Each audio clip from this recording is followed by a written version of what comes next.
pagi. Sehat ya Bu ya? Alhamdulillah sehat. Dedenya sehat? Sehat alhamdulillah. Oh, nggih. Air susunya lancar? Lancar Bu. Oh, nggih, alhamdulillah. Berarti ini udah berapa hari Bu? 2 hari. 2 hari nggih. Oh, nggih. Ini saya Bu Nurul nggih datang ke sini mau memberikan pendidikan kesehatan nggih atau penyuluhan mengenai tanda bahaya pada ibu nifas. Tujuannya untuk mendeteksi dini terjadinya kegawat daruratan pada ibu nifas, Ibu. Apakah Ibu Lia bersedia? Bersedia. Oke. Oke, sebelum saya memberikan penyuluhan, sebelumnya apakah Ibu Lia sudah pernah tahu apa saja contoh tanda bahaya pada ibu nifas? Udah tahu. Apa Bu? Yang pertama pendarahan lewat jalan lahir.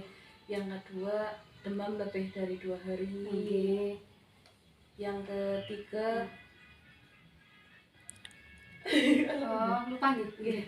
Berarti 2 ya nggih. Bagus itu betul Ibu. Nah, yang pertama mau pendarahan nggih. Pendarahan itu berarti keluarnya darah yang banyak antara 500 sampai 600 ml nih. Atau mungkin kalau misalkan pakai pembalut itu berapa jam bisa gonta-ganti Bu. Sehari bisa 5 kali atau lebih dan pembalutnya itu bisa sampai penuh. Itu berarti menunjukkan ciri-ciri pendarahan. Itu bisa terjadi pada saat 24 jam awal atau bisa juga setelah itu. Nanti kalau misalkan Ibu ada gejala seperti itu, segera kontrol ke tenaga kesehatan. Terus yang kedua adalah infeksi Ibu. Gejala infeksi. Infeksi itu bisa terjadi karena mungkin masalah di payudara atau mungkin di di uterusnya atau rahimnya Ciri-cirinya adalah demam. Betul sekali Bu Lia Sanjang. Salah satu ciri dari tanda bahaya adalah demam Demam atau mungkin kerasa nyeri pada bagian yang terkena infeksi itu Misalkan infeksinya di payudara, berarti mungkin payudaranya kerasa sakit. Atau mungkin kalau infeksinya di bekas jahitan, berarti itu kerasa sakit bekas jahitannya. Itu yang kedua ya. Kemudian yang ketiga itu Ibu pernah mendengar preeklamsi? Pernah ya. Itu berarti istilahnya kayak keracunan kehamilan. Itu bisa terjadi ketika kondisi hamil ataupun masa nifas. Ciri-cirinya apa Bu? Bisa pusing yang hebat atau mungkin bengkak di kaki, tangan, muka. Terus nyeri epigastrium atau nyeri sebelah lambung sini. Itu ya. Kemudian darah tinggi. Itu juga menunjukkan adanya keracunan kehamilan. Niki kalau dibiarkan itu bisa terjadi kejang, Ibu. Nah, selain itu juga mungkin dari segi pandangan juga kabur atau pusing hebat. Berarti nanti risikonya bisa terjadi kejang. Itu yang ketiga. Kemudian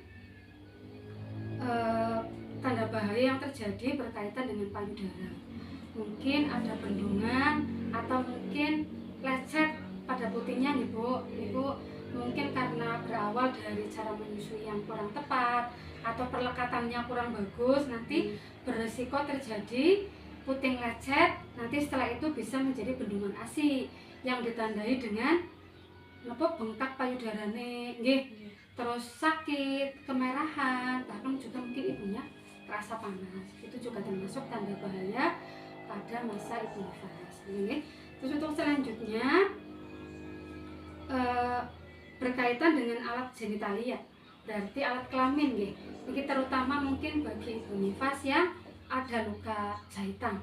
Niku berisiko terjadi infeksi, seperti panas atau mungkin nyeri di bagian itu nih. Makanya memang itu penting banget menjaga kebersihan di alat kelamin untuk mencegah terjadinya infeksi pada alat genitalia, gitu ya.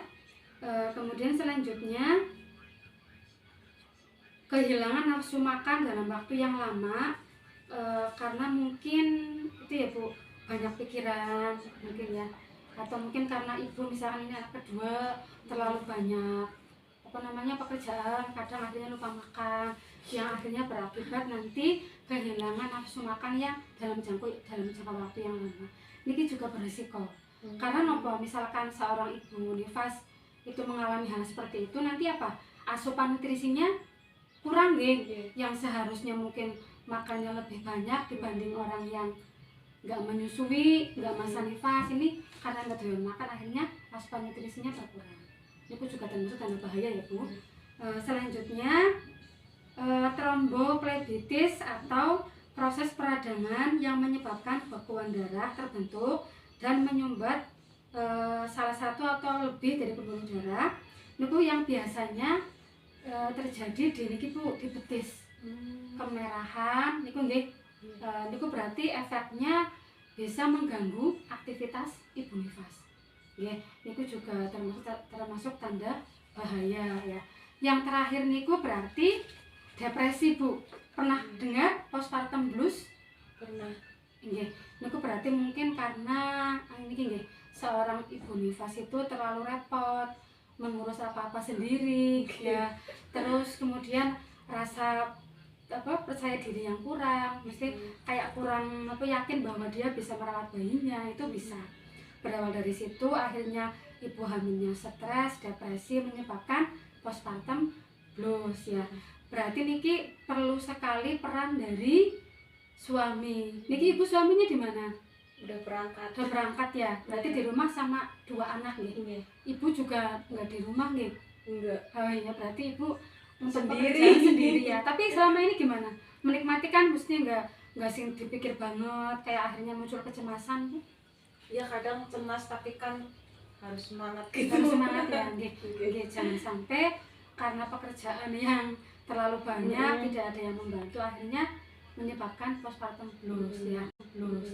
Makanya nanti mungkin kalau misalkan ada saudara itu juga mungkin bisa diminta tolong kalau memang benar-benar sudah tidak bisa dilakukan sendiri. Niku nggih Bu. Niku berarti tadi contoh-contoh tanda bahaya yang mungkin terjadi pada ibu nifas. Mudah-mudahan ta mboten mengalami nggih. Tapi misalkan ternyata dari salah satu itu kok ibu ada yang mengalami, nanti bisa periksa ke tenaga kesehatan. Ngoten nggih Bu Lia nggih. Nggih. Jadi Bu Lia dari simpulum pun matur dari sekian banyak tanda-tanda bahaya ibu nifas. Masih ingat tadi apa saja Bu? Bisa diulang? Yang pertama tanda bahaya nifas. Apa contohnya? Nggak harus surut, nggak apa-apa. Pendarahan lewat selang Ya, lahir. kemudian Yang kedua demam lebih dari 2 hari. ya, kemudian apa? Yang ketiga ada Masalah payudara. masalah payudara. Terus Yang masalah bekas jahitan itu dia nggih, bekas saingan. Terus tromboflebitis nih atau bekuan darah Bekuan darah. teng betis biasanya. Terus apa lagi tadi yang terakhir apa? Yang terakhir yang kayak baby blues apa Ya, ya? itu berarti kecemasan Kecemasan yang ya. berlebihan yang dialami oleh ibu nifas. Nggih, bagus nggih. Nggih, matur suwun nggih Bu. Mudah-mudahan dapat memberikan manfaat nggih. Mumpun kula pareng rin. Nggih. Waalaikumsalam.